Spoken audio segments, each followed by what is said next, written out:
Hey everyone, ignore the mess in the background. I do need to clean, but I wanted to go ahead and give an update on my weeks 17 and 18. Next week we will find out the gender of the baby, so I'm kind of excited, but at the same time I'm not. I'm not really sure if I want to know, simply because it's been rough, and so I don't know if I want to try to do this again.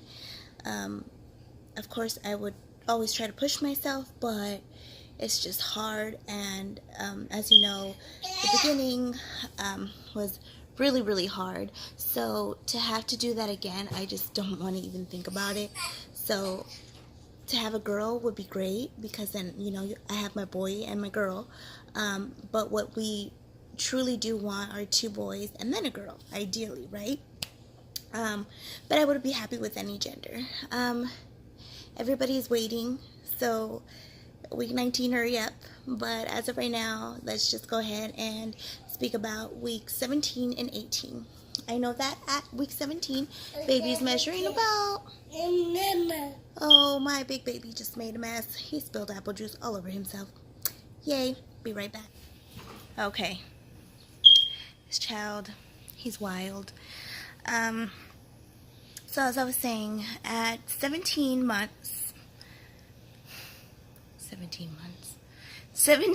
weeks, baby's the size of roughly about a pomegranate, and at 18 weeks, the size of artichoke. Where do they get these things from? Like, how do you know? But I guess they're going off the ounces, not necessarily the size. And so I'm excited to see when we go in exactly where the baby is measuring, because of course, you know, if you have any app, that's just an estimate of the average baby. And then when you go in, it's also an estimate, but it's a greater estimate based off your fetus itself. My symptoms at 17 weeks, I have gotten so much better. I got my energy that I just recently lost. I got that back, and then I also have been feeling a lot better. The only thing I would say is I have been getting headaches, a lot of headaches lately, and what I was told was to drink coffee. I'm not a coffee drinker, but I was told to drink coffee and that would help. So what I did is I bought like the little cappuccino packages, and I kid you not, I put like this much, so it doesn't really count, but it does the trick. So I drink that. I also put it in my hot chocolate, because again, I'm not a coffee drinker. So my husband laughs because I put this much of it in there and then still don't even drink the whole cup or half the cup that I make myself. But it seems to be helping. I went in for a cardiologist appointment, and I had mentioned it to her just because I know, like, your cardiologist, when you have a fast palpitation, a rapid heartbeat, they don't want you drinking caffeine and things like that. But I did tell her that I was drinking just a little bit, and she said it should be fine. It's not affecting anything. So I'm going to go ahead and continue to do that for a little bit, and hopefully it's not the whole time. Because I don't want to drink coffee. Nothing against mothers who drink coffee or pregnant women who drink coffee. I'm just not a coffee drinker, and that's all it is that I'm saying. Weeks 17 and 18, I have been just a little bit short of breath, but nothing unusual. And the one thing that I would say is that I do, like, as you know, I see the cardiologist, as I mentioned, and I have to go in for a tilt test, and I also have to wear a heart monitor for 24 hours to see what's going on and why I have such rapid heartbeat while I'm not doing any activity at all. If I'm sitting on the couch, my heart will just skyrocket and it'll beat. Sometimes I feel it, sometimes I don't, but I know that's what's causing my shortness of breath. And so I will take you guys on that appointment, or just inform you guys after, during, after, before.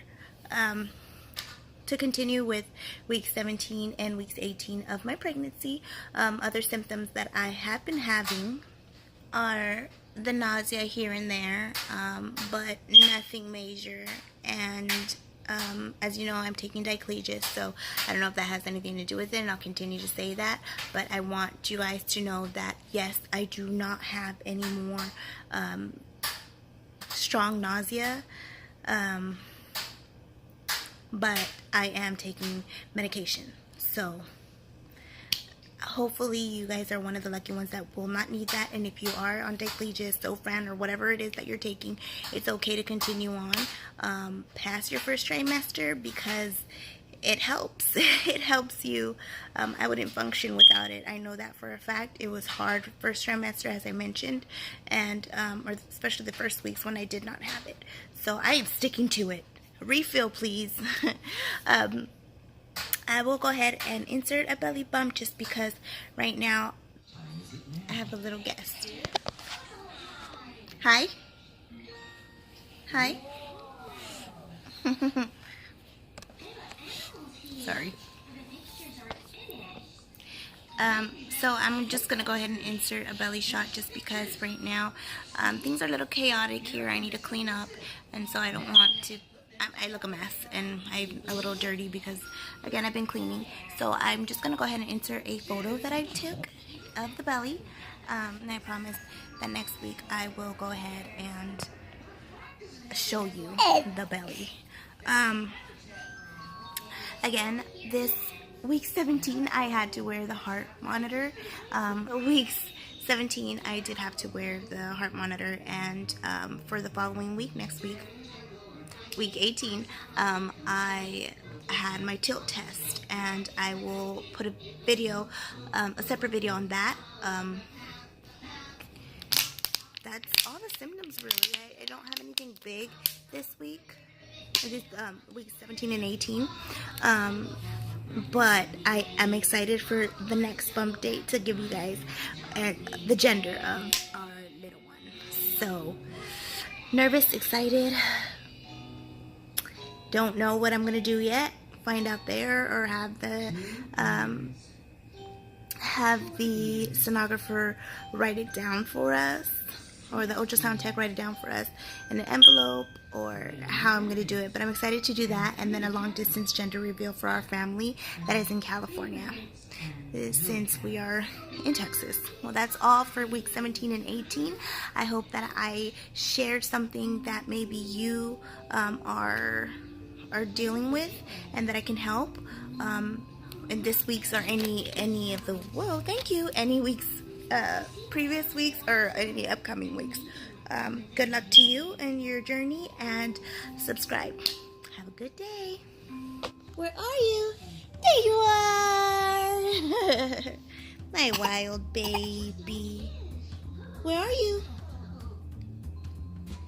Masha, where are you? There you are. I see